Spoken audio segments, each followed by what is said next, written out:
And we are live. Welcome back to Diabetes 180, everybody who's watching. Um, just as a reminder, welcome to the chat. If you want to ask questions about today's topic, this is the beauty of being live. You can get live answers. So in our chat room, make sure you're asking questions. The topic of tonight's live is very simple. Do I need to count carbs? So if you are a diabetic, or you're worried about, because there's not only diabetics who are concerned about blood sugar levels, but if you're just worried about how your carb intake in general, but we're gonna really answer the question of whether it's necessary to count carbs. Is this something that we should be worried about? And where you might be surprised. You might be surprised, okay? If you've been watching our channel long enough, you know that we are all about diabetes reversal, okay? So when I answer the question, do I need to count carbs? It's specifically for those who are looking to, those who are type 2 diabetic or pre-diabetic, looking to reverse their diabetes or prevent developing diabetes. If you are type 1 diabetic and you're looking at, at this live and answering the question of whether or not you need to count carbs, it's a little different, because if you're type 1 diabetic, obviously you are insulin dependent, right? And so it's important to make sure you're maximizing your sensitivity to insulin, and we're going to address that too. So as always, in the chat, let us know where you're watching from, especially if you're watching for the first time. We like to greet our longtime viewers. So just say hello in the chat. And again, take advantage if you're watching this live by asking questions. But we're going to go through a very simple presentation looking at studies that highlight what is the real focus that we should have when it comes to managing blood sugar levels, reducing our A1C, or maybe your goal is to lose weight, or to just prevent the development of diabetes. Is carbs a concern? Okay, so I might at first confuse you, all right, because when you think about carbs, like white rice, right, which is a staple food all over the world. I mean, like half the population eats white rice. When you think of white rice, you think of carb, correct? Right? So this is a good example, I think, of whether when you look at the consumption of white rice, does it increase your risk of diabetes? Does people who eat a lot of rice, as an example of a carb, does that cause diabetes? Okay, so let's look at what studies show. So there's a study that looked at um, rice consumption over time and diabetes. Okay, it was a meta-analysis of 7 different cohort studies. A cohort study is basically a study that looks at a group of people and a certain characteristic or behavior, and how that characteristic or behavior affects that group, right?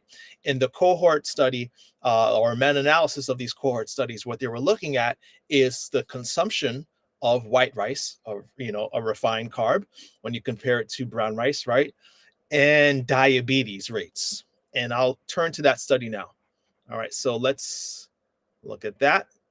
And if you look at white rice as an example of carbs in someone's diet, as your white rice consumption increased, your risk of diabetes increased. When you look at this population study, this was especially true in Asia, in Asian countries like China and Japan. So you would look at this, and say that, of course, if you're looking to control diabetes or reverse diabetes, you want to limit your carb intake, all right?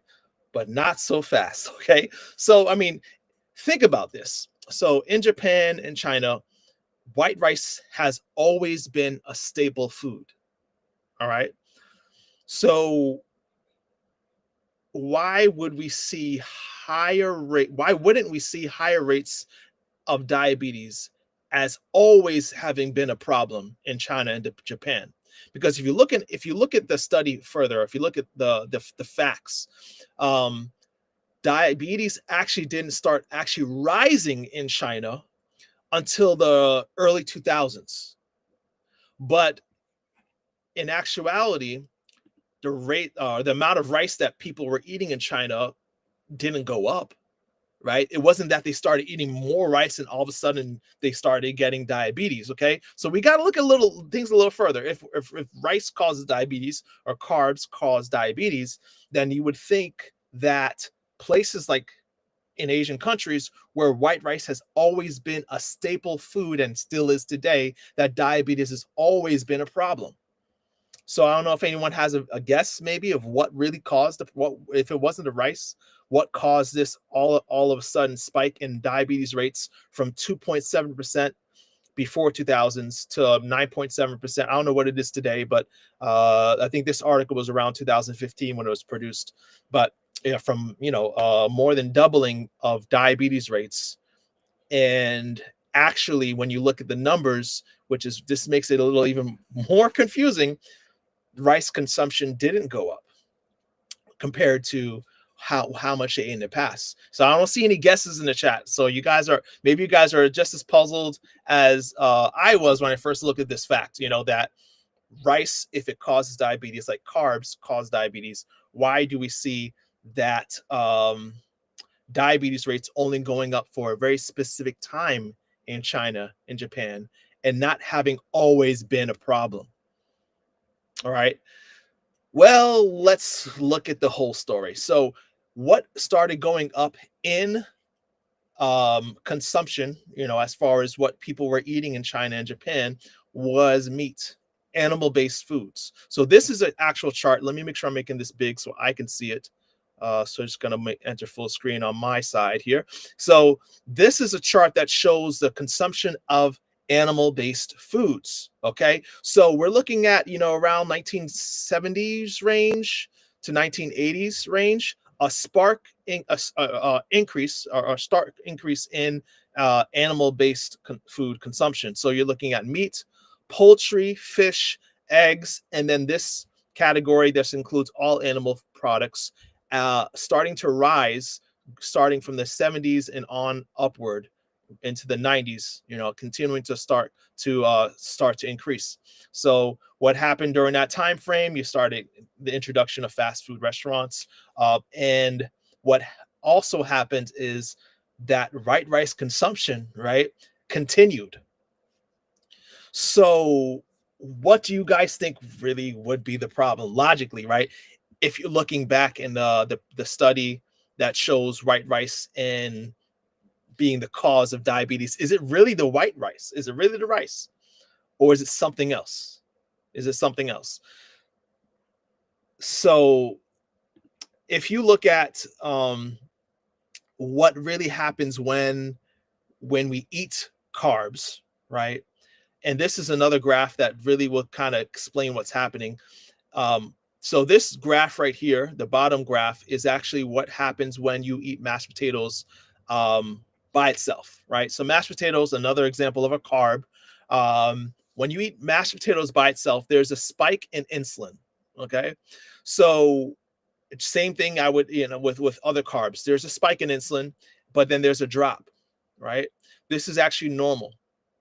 We expect there to be a rise in insulin to help with the arrival of carbs breaking down into glucose and to basically escort it into your cells. Right. This graph right here on top, the dotted line, is a graph representing mashed potatoes with tuna fish.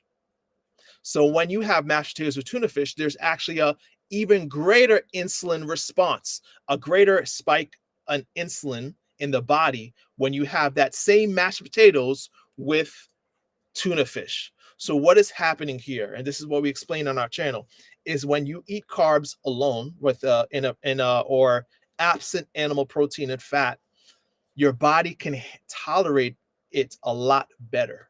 In other words, whenever you add animal protein or animal meats to the carb, there's a spike or there's a resistance that happens to the insulin in the body, right? And insulin has to work a lot harder. The pancreas has to work a lot harder to process and metabolize that same amount of carbs. We see the same thing with another example of a carb like spaghetti. All right, I hope you guys can see this. Let me know in the chat if you can't see it. But spaghetti alone, right? So is represented, let's see, by the Yep, circled lines here, right on the bottom. All right. So when you eat spaghetti alone, there's a gentle rise in blood sugar levels, a lot better than the mashed potatoes, of course, because you can imagine it's a little harder to process and break down spaghetti, as far as how quick it goes from mouth to your cells, right? It's a lot firm. There's a little more substance, right? There's a little more fiber in spaghetti than mashed potatoes.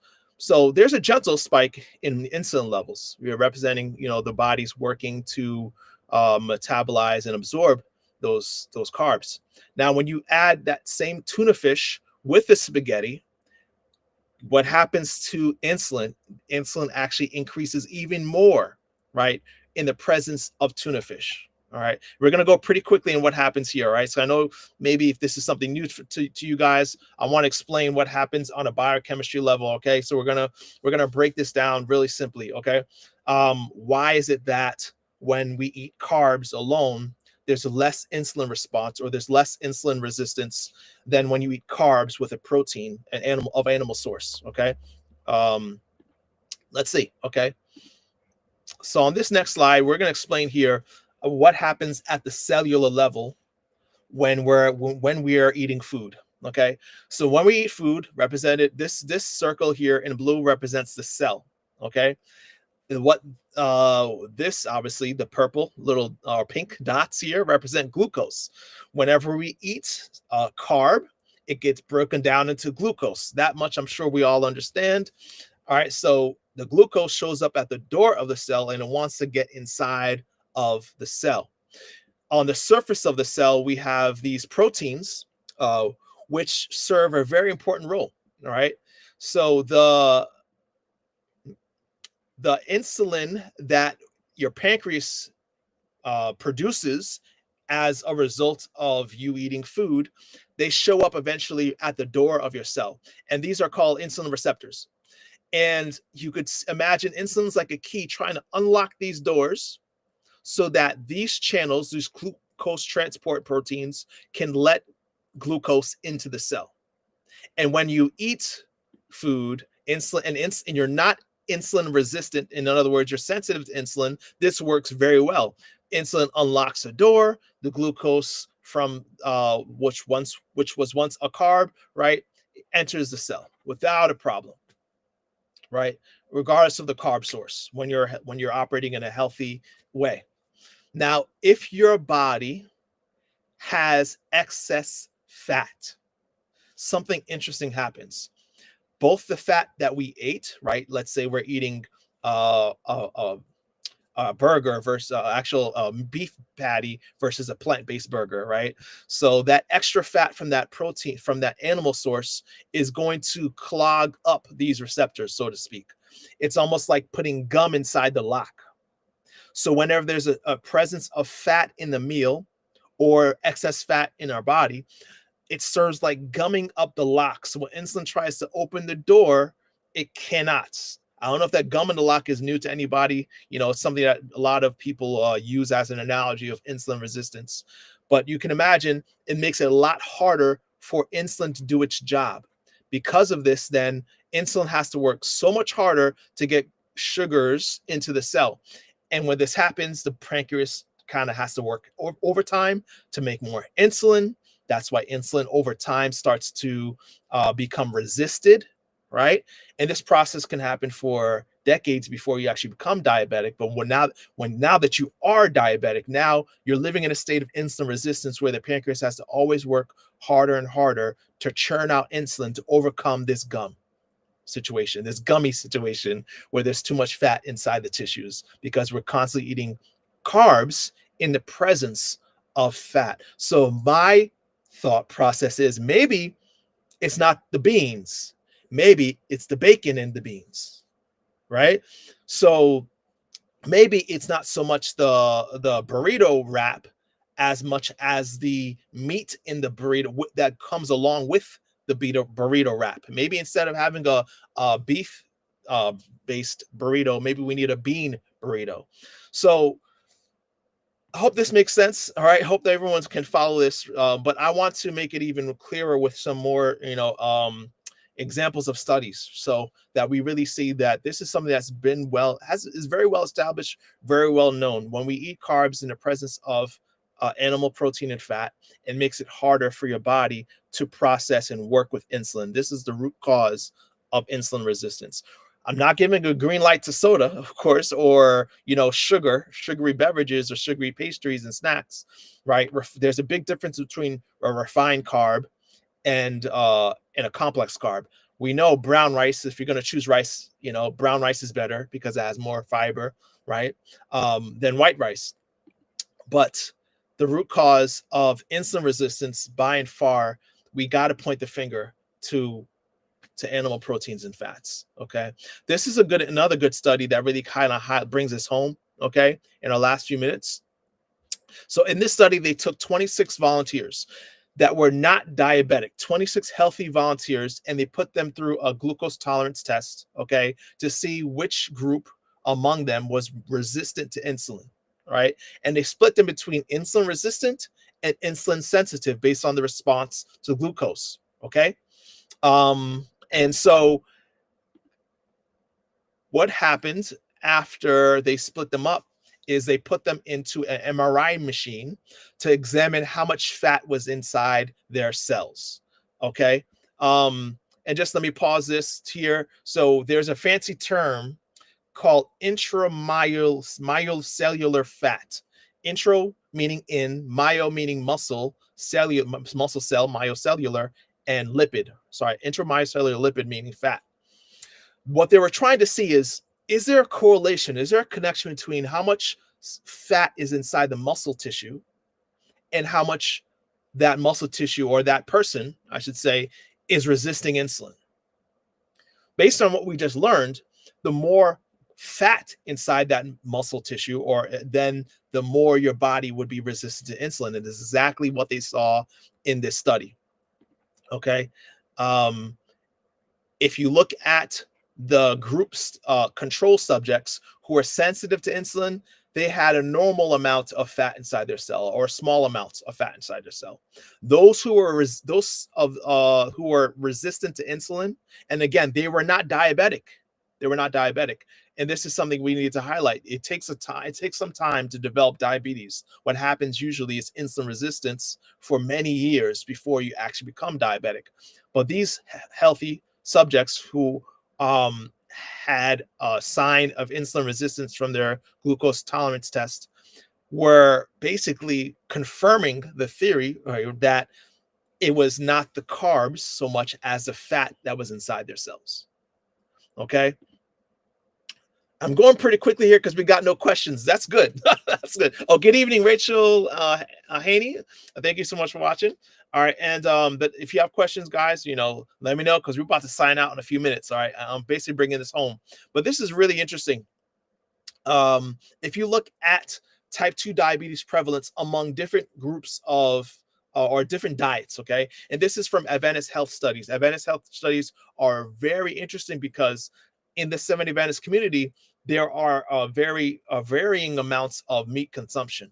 You have non-vegetarian people who, and these are thousands, right? Hundreds and hundreds of thousands people that you can really evaluate different diets. And so there's a group among the Seventh Adventist community that are non-vegetarian. They eat modest amounts of meat, not even every day, but usually maybe a few times a week. You have the semi-vegetarian, those who are eating even less. Then you have pesco-vegetarian, those who are eating fish. Lacto-ovo, those who maybe include eggs, right? And then you have the full vegan who excludes all animal foods, anything that had a mother. And as animal foods decrease among this population, so does the prevalence of diabetes. That should be interesting, right? Because all this time we've been told that it's carbs that causes diabetes. But when you look at Asian populations who consume historically rice, it's not until they introduce animal foods that they start to have diabetes rates that almost match Americans. If you look at population groups like the Adventist Church, those who include animal foods in their diet, they're the ones who have the highest rates of diabetes. When we look at small study subjects, like the one we just looked at, 26 healthy individuals, it's those who have excess stored fat inside their body that have insulin resistance, the root cause of diabetes. So what is it that we should be counting if we want to reverse or control our blood sugar levels, reverse diabetes? Not carbs, fat. And it is sad that this is something that might be revolutionary to a lot of people, because it's not revolutionary to the scientific community that examines insulin resistance. This is something that's been around and well known for over 100 years. Okay, but unfortunately, as a physician, and many of my colleagues, physician assistant, as many of my colleagues, we focus on symptom management. So we focus on making sure that the medicine works. We want to make sure that when we prescribe you insulin, that you don't overdose. So I'm going to tell you to count your carbs to make sure you're injecting the right amount of insulin. Because I don't realize, right, unfortunately, nutrition is failing in our medical communities, medical schools, right? I don't realize that really I should be telling you to watch your fat intake so you can eat more carbs, right? There is a measurement. Okay, there's a time and place, I think, for counting carbs. If I'm going to conclude it here, if you're a type 1 diabetic, you're insulin dependent, you want to make sure you're counting your carbs to make sure that you're not taking too much insulin, right? You want to have a consistent carb intake so that you have a consistent insulin intake. But even if you're type 1 diabetic, it would benefit you to watch your fat intake, because if you decrease your fat intake, guess what? You can increase your carb intake, which also causes you to decrease your insulin intake. Imagine that. You can eat more carbs with less insulin. Same idea with the type 2 diabetic. If you're a type 2 diabetic and you shift your focus from counting carbs to counting fat intake, keeping your fat intake low. That's why we promote a plant-based diet, because the foods that are highest in fat are animal foods, okay? But if we exclude animal foods and we start keeping our fat intake low, your carb intake can increase. You don't need to worry about carbs. You could eat fruits without limit. You could eat starchy vegetables. You could eat legumes, right? You can go back to starting the day with oatmeal and having normal blood sugar levels with less or no insulin, and seeing the need of medication decrease, because now you're sensitive to insulin, which makes you more tolerant to carbs. How much better would it be if you're an insulin dependent diabetic to count carbs, not because you want to make sure you're limiting them, but because you want to see how, like a scorecard, how much your diabetes health is improving. Because as we coach people in our program, what they realize is over days and weeks, they can increase their consumption of carbs while decreasing their insulin count. And then the new focus for a while is a fun challenge to see their carbohydrate to insulin ratio. They like to see, okay, how much carbs can I eat and how much insulin can I decrease, right? So it's showing that the disease itself is reversing. You go from managing the medicine to managing the disease, and even going as far as reversing it. So this Thanksgiving, I know it's Thanksgiving this week. Maybe again we eat the beans without the bacon, and maybe we try tofu instead of turkey. Okay. This is of course the week not to count carbs. I know, we don't want to worry about carbs this week. And honestly, if your focus is reversing diabetes, you don't have to, as long as you are paying attention to your fat intake. All right. We always provide recipes in every one of these lives that are all curated to be low in fat. So if this is something new to you, we want to start the low fat, whole food, plant-based journey to reversing diabetes, check the links in our bio section. Check the links in our description section below this video if you're watching on Facebook or on YouTube, and start eating more carbs and stop counting them. All right, beloved, I pray above all things that you may prosper and be in good health, even as your soul prospers. We'll see you next week on Monday, same time.